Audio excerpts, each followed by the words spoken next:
For this evening's talk, I just came back this afternoon from overseas, and there was an email waiting for me, and somebody was asking a question and making a subject for this evening's talk.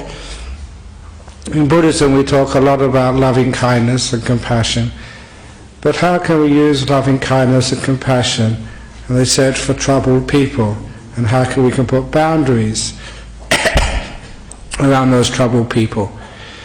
And it's a very good question, because even though Buddhism is regarded as a very compassionate religion or path, it also has to be a wise path as well. There is a very old simile in Buddhism of like a bird always has two wings, and one wing is compassion, the other one is wisdom. If you only have one of those wings, the bird can never fly. If it does take off, it goes around in circles, never gets anywhere. So we always have to balance our compassion with wisdom. And this is a case in point here, where you may have some difficulty in life. And that's actually part of life. Life is what is difficult. If life was really easy, there wouldn't be much point taking rebirth as a human being. It's the tests, the difficulties which we face on our journey between birth and death, which actually provide us with the wisdom and the experience to understand what compassion truly is, and to even to develop our wisdom even deeper.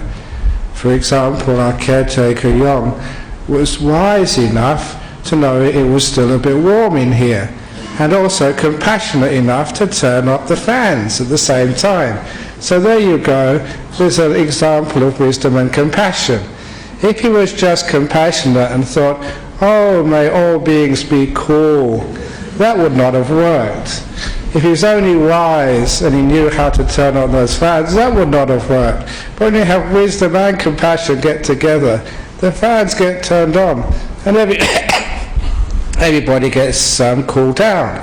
But I'm sure there are some people, though, who are now too cold. And I already see a few people putting blankets around them. And so even being kind to one person is actually torturing somebody else.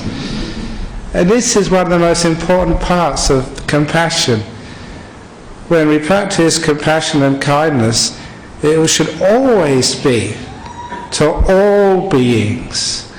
It's all beings, not just this person, not just that person, but to all beings. And sometimes when we practice compassion, we have to put every stakeholder into the equation. So because of this, because it's to all beings, sometimes that makes life very difficult. How can you actually be kind to all beings? And I think the solution comes in just the way that question was asked. I think I got it right. I may have not remembered the email accurately. They called actually, some people are called like troubled people. But really I never see that there's actually troubled people. There's always like troubled relationships. So it's not a person who's a trouble, because actually when they're a long way away, they're no trouble at all. That's why there's the old joke, before you've got to understand a person, or want to be kind, you must always walk, walk 10 miles in their shoes to really understand them. And they always joke that that's a very good thing to do, because after 10 miles, you're 10 miles away and you've got their shoes. But when persons are a long way away, of course, doesn't matter how mean, nasty they are, they're no trouble to you. The only trouble comes when they're right in front of you, or next to you, or they're associated with you. So a troubled person, there's no such thing as a troubled person. There's always the way that some people relate to you, or you relate to the other person. It's always troubled relationships. And it's not just people, because with compassion, it's not just people, it's sometimes things. Sometimes life is so-called troublesome. Too hot, too cold. Sometimes, trouble is economic problems, health problems, things go wrong in life. So it's not just people, it's just life is sometimes troublesome. Now with people you can actually get away from them. That's why I've got a cave in my monastery. Got 2 doors, I can hide in that cave and get away. But no matter how deep your cave is, you can never get away from life. And also, you can never get away from one person. You can get away from your wife, from your husband, from your friends, from your enemies. The one person you can never get away from in life, obviously, is you. No matter where you go, you take yourself with you. Sometimes that's why people get into alcohol and drugs, just to try and escape from themselves. But of course it's only a temporary escape, because after a while you're back there with you again. That's why also sometimes people get so upset at themselves, they can't stand themselves, they even commit suicide. But even then, as a Buddhist, I know that if you go and commit suicide, you commit suicide to try and get away from yourself, and you're still there afterwards. Now you're a ghost, so you're still stuck with yourself. There's one thing I will let you know in life: you can never escape from you. So if you can't escape from you, what should you do if you know you're troublesome to yourself? It's not you the problem is, it's your relationship with yourself. It's not the economic problem, it's your relationship to that. It's not like a troublesome baby. I think it's a baby in there, or a cat squeaking in the corner over there. It's not the baby over there, it's our relationship to that noise. That's the only difficulty over there. So first of all, let's actually redefine the question. How can you employ metta or put boundaries in troublesome relationships? And those relationships are with other people, with life, or with yourself. And of course, once we redefine it there, it becomes more easy to see it's not the other person's problem. Because too often we think it's their fault. When everybody thinks it's somebody else's fault. That's why we always get conflict in this world. The Palestinians think it's the Israelis' fault. The Israelis think it's the Palestinians' fault. The workers think it's the bankers' fault. The bankers think it's the government's fault. The government thinks, I don't know who the government thinks it's fault. The opposition. The government thinks it's the opposition's fault. And it's very easy to think that other people are troublesome. But again, it's not other people. There's one of Ajahn Chah's favourite stories, and this is actually comes from an old story in the Buddhist commentary. Once there was a dog, and the dog had mange, and the dog's skin was so itchy, no matter if it scratched it, the mange, the skin disease got worse. That's why sometimes in poor countries you see dogs with no hair. So this mangy dog was just having such a lot of suffering, and so he decided to run away from the village and live in the forest. So he went in the forest, but they still had the suffering there. So he went actually underwater in the pond, and still his back itched. So then he went under the shade of a tree, then out in the sun, then under a rock. Wherever that dog went, it was always suffering, until it realized it wasn't the village's fault, it wasn't the other dogs, it wasn't the forest or the shade or the sun or the rock's fault. It was actually carrying around the mange inside of itself. And that's an important thing to remember, that it's not your wife's fault. It's not your husband's fault. It's not the government's fault. It's not the economy's fault. It's not my fault. Certainly it's not my fault. And it's not your fault either. Because we take this thing around with us. It's always our fault. It's a wonderful way of looking at it. The mange is our way we don't have a proper relationship to things. Sometimes in life you do have to deal with troublesome situations. Now first of all, when you have a difficult situation, let's not say a difficult person, a difficult situation in life, sometimes you look at that situation, it may be economic problems, it may be like sort of an itchy throat, it may be like your plane is delayed and cancelled. That's not the problem. The problem is always what you do with that, how you relate to that, how you make that work to your advantage. So, if I've got an itchy throat and start coughing like this, then people have got much more sympathy for me, and they don't ask so many questions when I'm finished. So I actually turn it to my advantage so I can get to bed earlier. Well, if you have an economic problem and you haven't got so much money, then you can become much more green in your life, be more environmentally friendly. Because when you've got poor, you can't afford the big things, or you can't afford the car.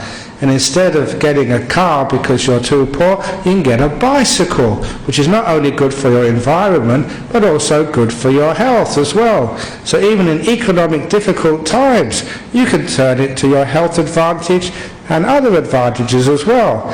There's so many things we can do. And one thing I've often said here, I told this in Colombo, and people really were stunned by it because they never heard this before.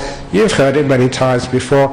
If you're in economic problems, what a wonderful advantage that is to downsize and to get a smaller house or apartment, or even better, a small monk's kuti, a little hut.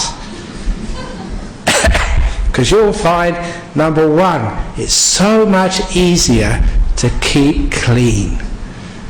The smaller the house, the less room, the less housework. It's brilliant. And also, the smaller your house, the less chance there is of any burglars coming in. They'll take one look at your small house and they think, wow, if that's the size of their house, there's nothing in there. Where do burglars go? The big houses. Anyone's got a big house, there must be big things in there. So you have to have no problem with burglars. And also, one of the most important things, when you have small houses, all the people in those houses, because they're close together physically, they soon come close together emotionally. Big mansions cause so much loneliness in the family. One husband in one room, wife in another room, son in their room, daughter in another room, and even the dog's got its own kennel in the back. So why do we do such things? The big mansions actually separate people. Have you ever noticed why that sometimes the kids don't know how to get on with each other or get on with their parents? When you're really stuck together in a small place, you have to get on together. And I've just come back from Sri Lanka. It's quite a big island, but there's so many people in that place, they're all crammed together. So they have to get on with each other. Even though it's actually crazy being driven along those roads.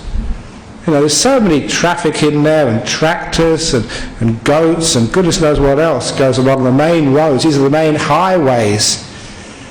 But still, people, because they're used to that, they're much more skillful drivers than here in Australia. At least those who are still alive are more skillful drivers. They learn to get on together. They're so close together, they have to. So there's no other alternative there. So close proximity towards each other actually is a good thing, I think. And sometimes our spread out suburbs, we all know we don't know our neighbours. I think it was actually Tim Costello once said, the more people know the neighbour's TV show than the neighbours living next door to them. So we really should live in smaller communities so we get to know one another. And that gives us social harmony, social cohesion. So this is just an example there. It's not sort of the economic downturn which is the problem, it's our relationship to it. And we can do it with loving kindness, embrace it and make the most out of it. Otherwise, we can always carry the mange with us wherever we go, whatever we do. It's not the economic downturn that's a problem, it's what we do with it. It's the same, we have a difficult person which we have to deal with. So how can you have loving kindness to a difficult person? As many people think, if you have loving kindness to them, they never change and even get worse. They take advantage of your compassion. And of course, you don't have compassion to the other person. You put compassion towards that relationship which you have. And this is what you deal with. It's not them, it's not me, it's just what happens in between us when we're together. So that's where I always put my loving kindness, in that space between me and that bastard over there, whatever it is. I like to use the local language, please don't get shocked. So, and I didn't point to anyone over there, I wasn't looking. It could be over there as well. It's not particular, it's just an example. But there's sometimes some difficult people in life. A good example of this is, that's many years ago, this is part of the history of Bodhinyana Monastery. We had a huge problem with clay trucks past our monastery. It was noisy, but that wasn't the main problem, as I keep on mentioning. It was the danger of those huge trucks with trailers down that steep, narrow road. And once I saw one of those trailers tip over. They lost control. And I saw that, and that was very scary. So I knew if any one of you would come to visit our monastery, or a monk was visiting the monastery, or going, I was coming and going, if we'd have been in front of that truck, we'd have no chance, we'd have been dead. So because of that I thought we'd have to actually fight this is wrong. But I was very impressed with the secretary of the time, it was actually Ajahn Sujato, because during all this time, court cases and legal sort of wranglings, because it had to get to that. But during this whole time, it came to Christmas, and our secretary wrote Christmas cards. Happy Christmas, may you have a wonderful new year, to all our adversaries. That really sort of shook them and undermined what they thought of us. If you're having a legal case with someone and you send someone a Christmas card, they think, my goodness, what's going on here? I think it even got told off, because we're only supposed to legally contact our adversaries through our lawyers. We should have sent the Christmas card to our lawyer, we're giving it to their lawyer, we're then giving it to the adversary. Crazy system. We just sent it straight to them. So that, even actually your adversaries, you're actually giving some loving kindness, because we realised it's a common problem, it was our problem, so we have to work together somehow or other. Even during a legal battle, no ill will. But we had to put some boundaries around this, because we thought this was wrong and this was going to cause injury if it carried on. So whenever you practice loving kindness, it doesn't mean that you sort of allow other people to do what they want or you just give in. It is our problem. The relationship which I had with those clay trucks was a difficult one. You had to mend it, do something about it. But do something about it in a kind and compassionate way. Our usual problem is when we have a problem person or a problem situation, too often instead of using loving kindness, which is incredibly powerful, too often we use anger. And that anger never works. I've never seen anger really work. It gives temporary solutions. You maybe force someone to back off, but really they just go and hurt somebody else. Or they go and sort of come back and harm you later on. Because all anger does, it creates fear in the other person. And when that fear disappears, or they get stronger, then they come and do the same old things again. So anger never really works. I remember once there was a nun in our monastery in Thailand, years and years ago, and she had looked like a psychological problem. She was getting anorexic. They're thinner and thinner and thinner. We were just really concerned about her. And whatever we said, she said no, she was fasting because it's good for her meditation. Or no, she felt healthy. But to look at her, she was skin and bones. And of course, we were responsible.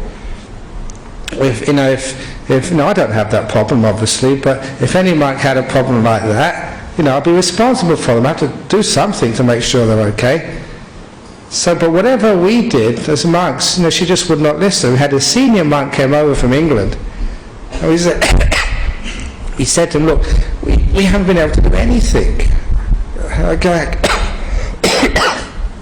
Can you help? So he brought the nun to her, and this was a very great monk, and he was such a kind monk. He looked at her and he started shouting at her and scolding her, and I thought, my goodness, this monk who I really respected is getting angry. And I've never seen him angry like that, ever. I thought, what's going on? And he was shouting and scolding her and all sorts of stuff. And then afterwards, she went away. And as soon as she went away, that's when he changed his demeanour and he smiled and said, that told her, didn't it? He was acting it out. And so I was actually quite relieved the monk hadn't got angry. He was a good actor. He'd actually tried to use that as a skillful means. He really was out of compassion. But it didn't work. Even if you try, you think you're just... And this was a very good monk. He had enough mindfulness and control. When he played at being angry, he didn't become angry. He could do it, but still it never worked. All the times which I've seen monks trying to scold their disciples, or seen men scolding their wife, or wife scolding their husband, it doesn't really work. The whole relationship loses its love, loses its kindness, loses the glue which will bind you together. You feel so much remorse, so much unhappiness. It's not really worth doing. However, as I mentioned a few weeks ago, and I'm going to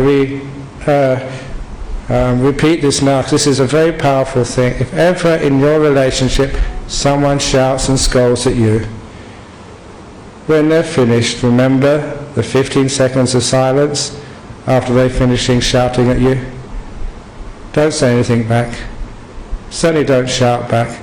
When they finish their shouting and scolding, you look at them and keep quiet for 15 seconds. Giving them time to hear what they've just said. To reflect on the anger which they poured out at you.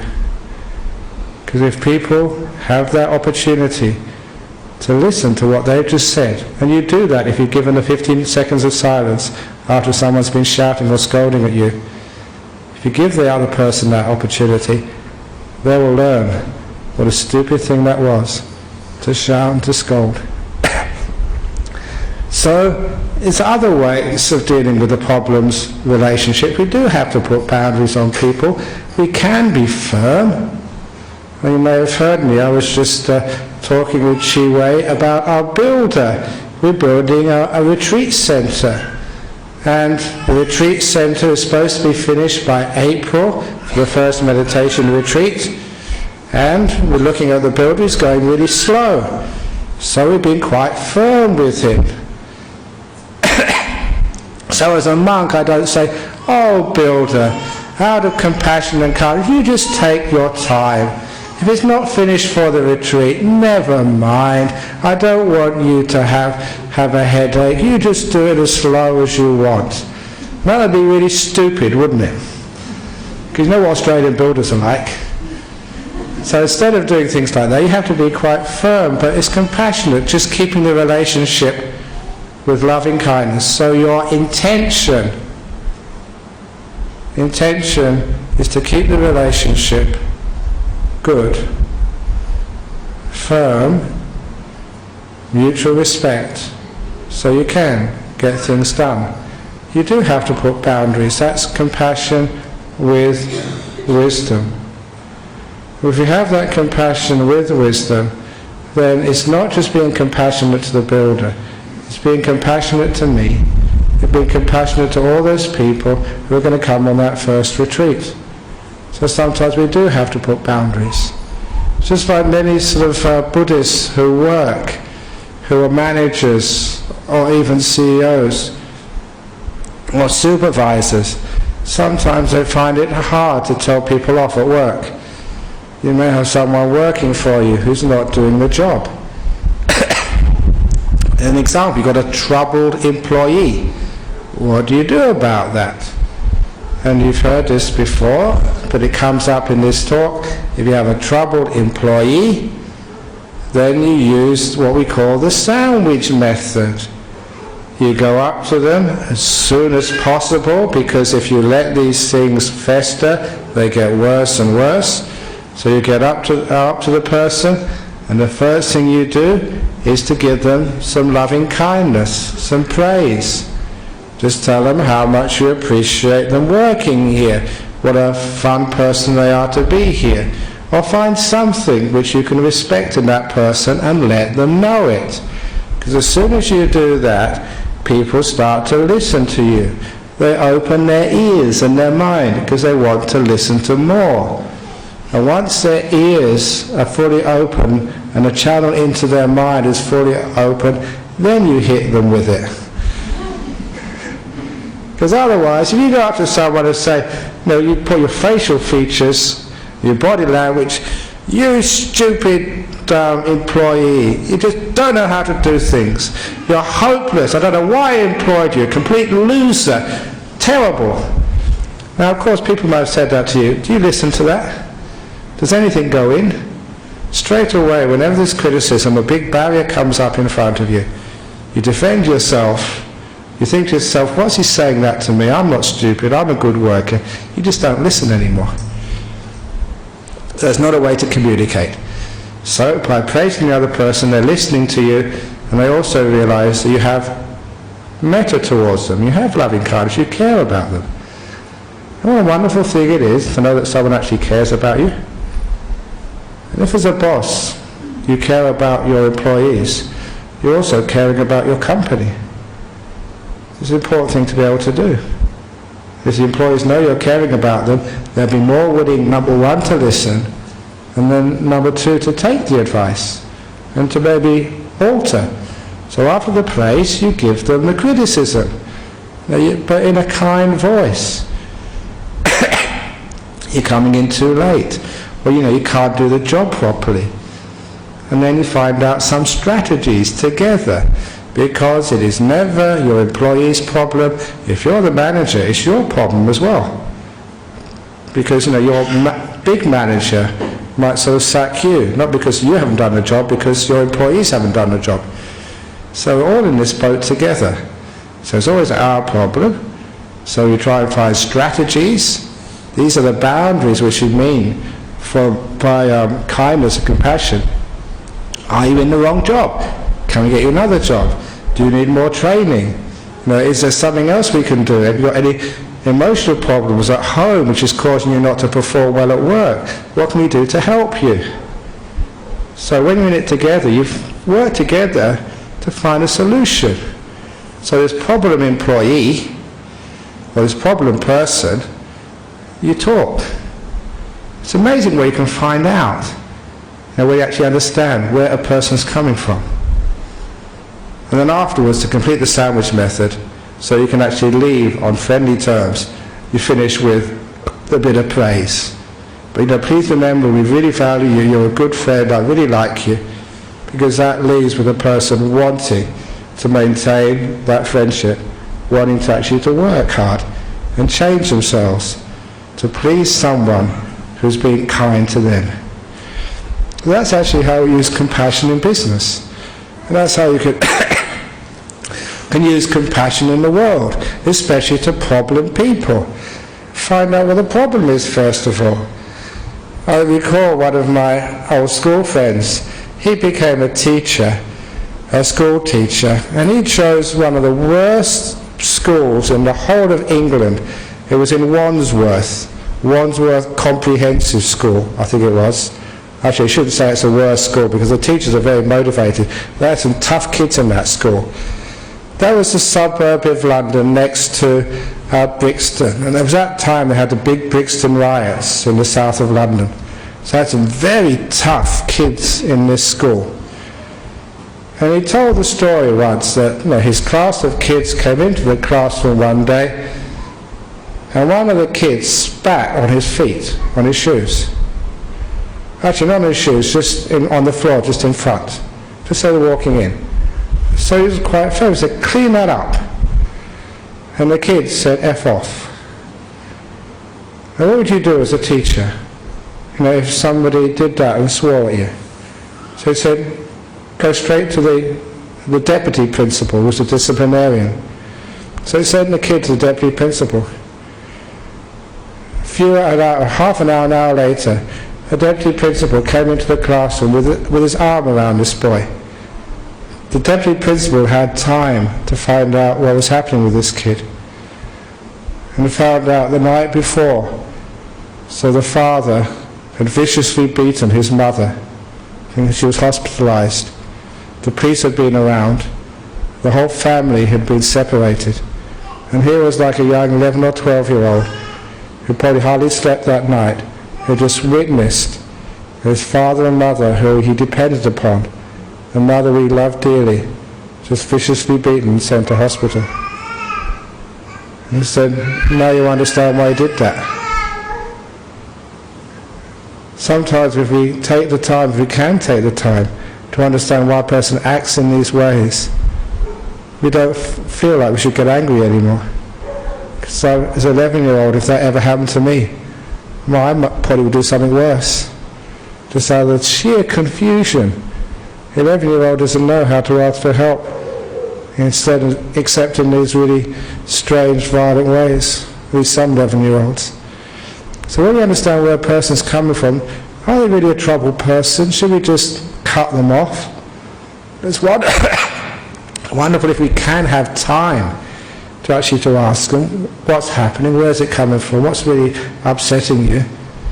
Unfortunately, our society these days, that we're so busy, and I'm a busy person number one probably, that sometimes we don't have enough time for each other, which is unfortunate.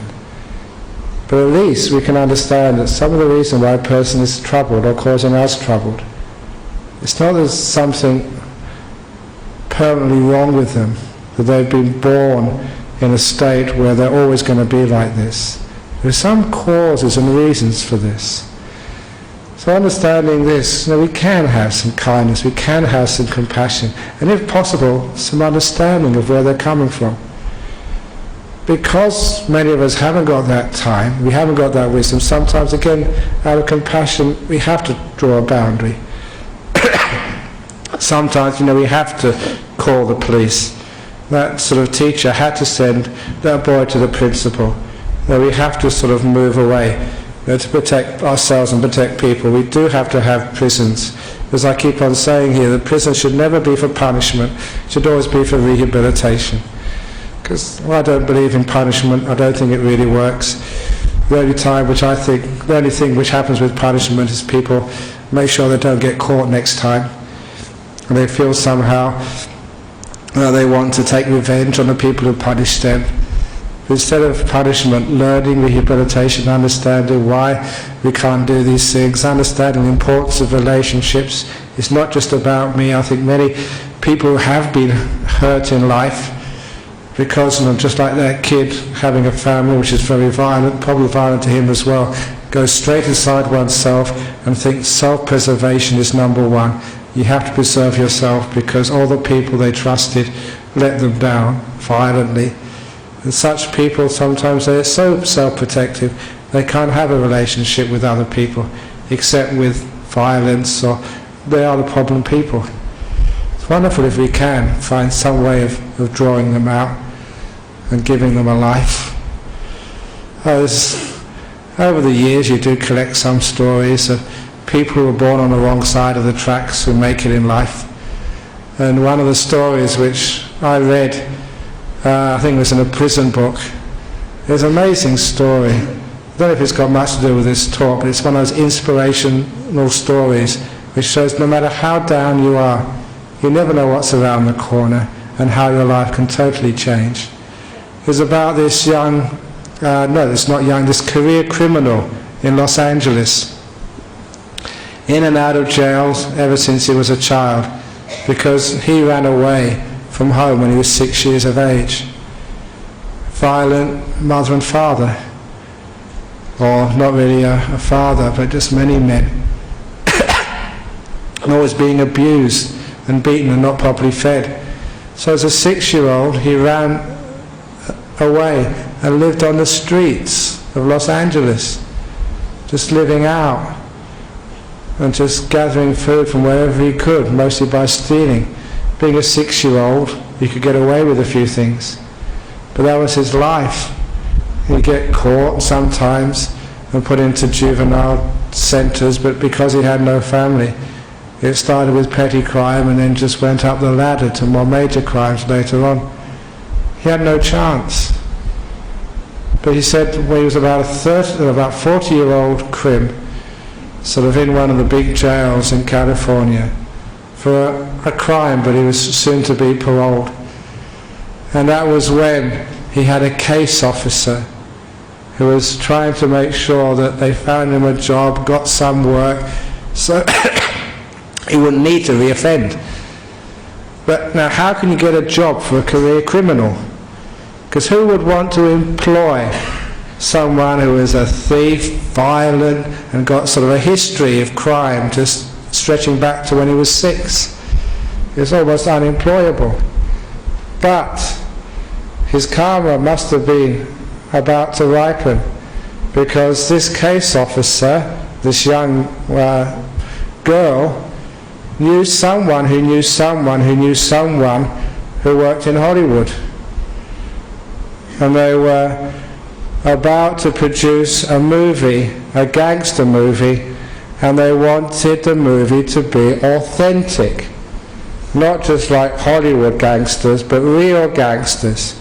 He was about to be paroled, so she went to the friend of the friend of the friend and said, look, I got this guy, he's about to be paroled soon, and he's the expert. He's like, a criminal consultant, because he is one, been all his life. So the director actually hired him as a consultant for the script writers, so that the language used in this movie could be authentic. And when the director saw him, not only was the way sort of his language, but the way he moved, he looked like a criminal. So they gave him a part in the movie. And the director was called Quentin Tarantino, and the movie was called Reservoir Dogs, which was a movie which made Quentin Tarantino's name. And this guy went straight out of jail, unemployable, to act in a movie, and just with that one movie he could buy a mansion, I think in Beverly Hills, and retire for the rest of the life. And he actually married his caseworker. So he turned from a career criminal into sort of a movie star. And I haven't seen that movie, you don't watch movies, but people say that of those criminals in the gang, he's the one who really stands out as the tough guy, the authentic guy, because he was a criminal. He knew how it worked. So there's actually a case where a person was really having a terrible time in his life. Everything was stacked against him. And sometimes we understand why these things happen, why people are troubled. Maybe you can actually give them a bit of slack. Obviously protect yourself, protect them, but for rehabilitate, and all of the things which you learn in life, you can always make use of them. There's that famous story I say, you've heard many times, when you go home and you tread in the dog shit, you never scrape it off your shoes until you get home. Because when you get home, then you take off your shoes, you scrape off the dog shit under your mango tree or apple tree. You dig it in. And 1 year later, your mangoes or apples will be sweeter than ever before, because of the dog shit. But when you eat that mango, so juicy, so sweet, you must always remember what you're really eating. It is this dog shit you're eating. It's amazing how you can transform the most disgusting and smelliest of things into the most juiciest of fruits. So that's why the problems a person has, if they know how to use them, they can become just amazing qualities which people have in life. That's why instead of punishing people, I like to rehabilitate and exploit. Exploit the skills which people develop. They're troublesome because they don't know how to use those qualities. Or use their experience in life, use their wisdom. So I think all the things which happen to you in life, you can make use of. Even the most unpleasant things can sometimes be the best ingredients for your wisdom, compassion, and understanding about life. So if you do see a troubled person, that can be something which, if you have the time and the skill to bring out in them, can transform to something amazing and wonderful. inside of them. Just needs to be transformed and encouraged and turned from a power which is negative to a power which is positive. And of course I think that's the most wonderful thing about loving kindness. You can actually maybe do that, because with that kindness, instead of a person retreating into themselves or just defending themselves at all costs, which is usually what problem people do, they're so scared of relaxing and letting go and actually being with you, they just don't know how to make proper relationships. A bit of kindness from somebody else, a bit of respect from somebody else may allow them to open up and to be a friend, and then the problems will just vanish. In so many cases of people who were problems, and they found a good friend, somebody who did trust them, and they lived up to that trust. There's a story which, if ever I write a sequel to Opening the Door of Your Heart, will appear in that, and it's a story of the monk and the thief. Once there was a monk, a Buddhist monk, an abbot of a temple. Early one morning he was woken up by a sound in the main hall. It wasn't the monks chanting, because they don't get up that early. And so he got up early himself, went into the hall, he saw a burglar. And the burglar was trying to open up the donation box, with a knife. And as soon as the burglar saw the monk, he threatened the monk with the knife. "Get out of here or I'll kill you." And all the monk said, "Sir, if you want to open up the donation box, here are the keys." And he gave the keys of the donation box to this burglar. And he said, "I can see you're probably very hungry too. If you just look above that box, there's a cupboard. No tricks. Just above there, there's a leftover from this morning's food. Take something and eat." And the burglar, sort of half looking at the monk to make sure there's no tricks, he really was hungry, managed to open the top cupboard, and there was some food there, and he grabbed a couple of sandwiches, shoved some in his mouth and some in his pocket. And he opened up the donation box with the key, shoved the money in his pocket, and again waved the knife at the monk. "If you tell the police, I'll come back and kill you." And the monk said, "It's a donation box. Maybe it's good for poor people like you. Take it and go. I give it to you." And so the burglar ran away. And the monk never did tell the police, although he had a lot of explaining to do to the treasurer of his committee. It was not that much money anyway. A few days later, what usually happens, burglar robbing another house, he got caught and sent to jail for many years. After he was released from jail, he turned up at the temple again, early in the morning. He got out the knife again, and he threatened the abbot. "Remember me? I robbed your temple 5 years ago." And the abbot said, "Oh yeah, I remember you. I've come to rob your temple again." Isn't that what happens when you give too much metta? You're a pushover and people take advantage of you? But that's not what he meant. The burglar said, "Last time I came here, I stole the wrong thing. I've been thinking about you all the time I'm in jail. You're the only person who was kind to me. I realise I've stolen the wrong thing. Now I've come to steal your secret of kindness." He put the knife away. "Please make me your disciple." And he became a monk to learn what compassion and kindness and wisdom truly is. First time he stole the wrong thing. Now he came to steal what was really important: kindness, compassion and wisdom. What would you rather have? A bag full of money or the secret of kindness? So there's a lovely little story there about what's really worth taking from a monastery. Not the donations in the box, but the kindness and wisdom of people who know what's most important in life. And that was a troubled man, became at peace with himself. So often in life we do need these circuit breakers, so the troubled people can actually see what they're doing and see another way in life. And sometimes our kindness and compassion can maybe generate that circuit breaker so you can do things in a different way. One of the other great ways of circuit breaking with kindness is again with forgiveness. Forgiveness is such a powerful thing. 2 weeks ago I mentioned many cases of forgiveness. If a person has done a bad act to you, a really bad act, and you go and forgive them, really forgive them from the heart, sometimes that can change their whole life.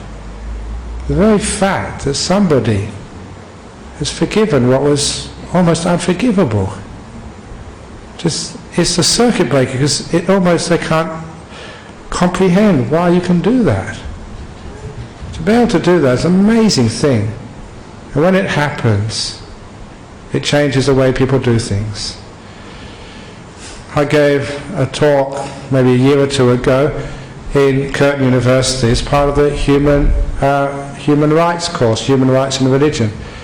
And one of the students at that human rights course was I think it's Dennis Eglinton. He's now the head of the Aboriginal legal, what's it called? Aboriginal Legal Support Group, whatever. Sorry? Aboriginal Legal Service, yeah. I often see him in the paper. And during my talk he said, it's amazing what you've just been talking about, because he had an experience a couple of weeks before. A couple of drunk drivers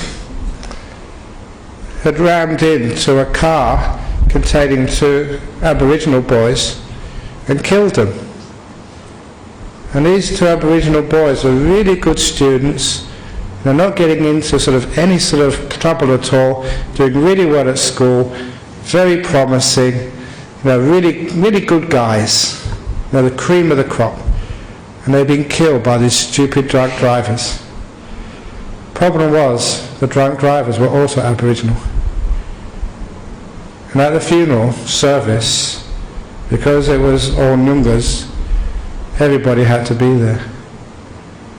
The 2 drivers were in custody, but the father and other relations of those 2 drivers had to attend the funeral ceremony, together with the relations of the 2 boys who had died. Nyunga custom meant there had to be payback. And payback means if you can't give payback to the people who killed your children, to the closest relations. So the whole crematorium, I think it was in Calcutta, I think he said, was so tense because no one knew when payback would happen. In the middle of the service, the father of one of the boys who had died got up, and before there was the police there, before the police could stop him, went for the father of one of the murderers, one of the boys who had killed his son, went for him, hugged him and said, I forgive. No payback. He'd broken the custom. But everybody was so impressed, even though he was quite young. At that time they made him an elder, a person who was wise, who gained the respect of the whole community. It's amazing just what the power of forgiveness can do. It can change a whole custom and change so much problems in our world to do something like that. So even though it might be an age-old custom to have payback, there was a person who said, no, I'm going to forgive and end all this cycle of violence. So problem people, forgiveness, that type of compassion is an amazing way of changing the cycle of problems. Because the difficulty is, yeah, we've got a problem person there, so if you put a boundary around them or put them in jail or just move away from them, is that really the end of the problem? Is there going to be another problem afterwards?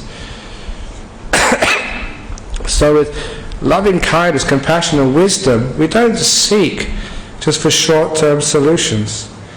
We want a long-term solution. A solution which is going to last in our world. How we can deal with problem people and problem things.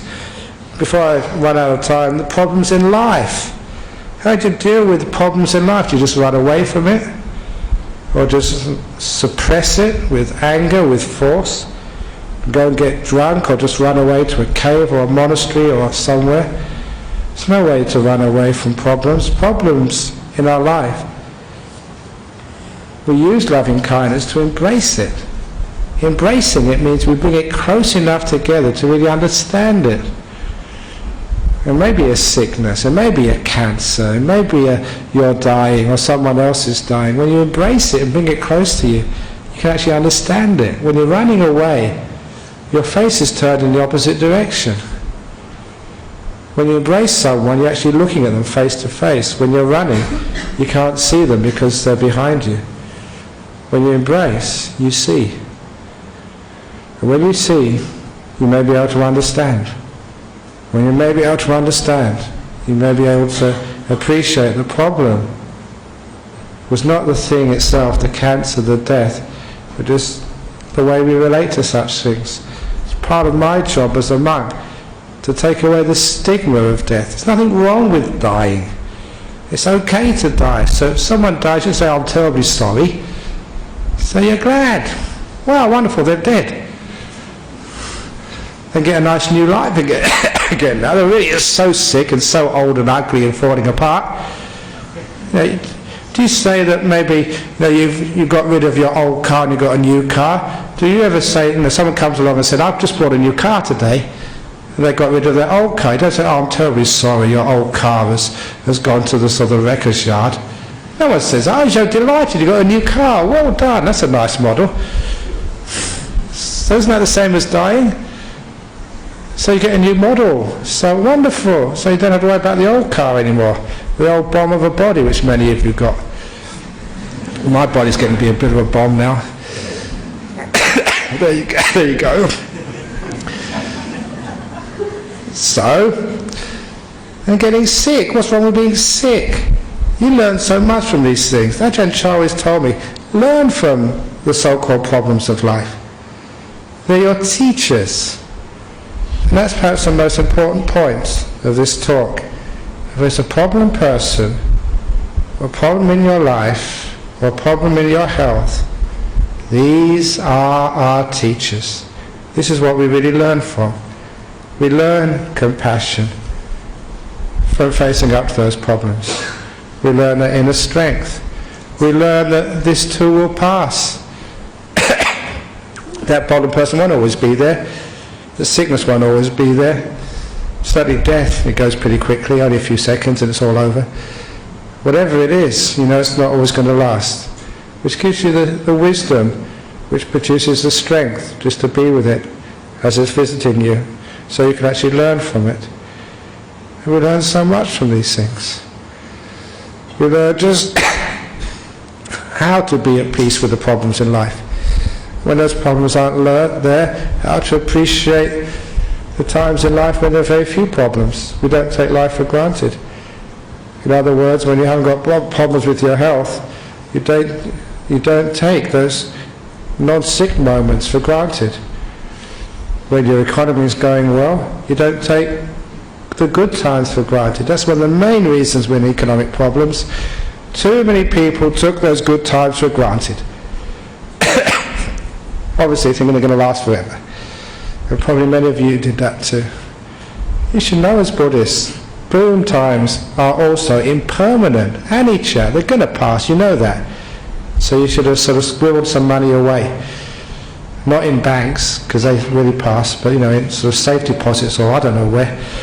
The best place to actually to invest your money, squirrel it away, is in the good karma box. Donations to monasteries. Because the good karma stock market never crashes. So it doesn't matter how much you put in the bank, that can disappear very quickly, but your karma is there forever for you. So this way that we can learn how to deal with the problems in life, to understand them, to learn from them, to grow from them, And the problems also tend to disappear and grow as well. And that way that when we see someone, if we have got the energy, the time and the spiritual strength, they're not a problem anymore. They're a teacher, something we can learn from. As we learn from them, it's a two-way street. They also learn, and that person grows, and we grow as well. As the whole purpose of life is growing in our knowledge, in our wisdom, in our kindness, in our spiritual strengths. And problems are what help us. So that's a little talk this evening on, it's supposed to be about dealing with problems in life. I think it's pretty much dealing with problems with metta, with loving kindness, but also with wisdom. So hopefully that answered the question in one way or another. Thank you for listening.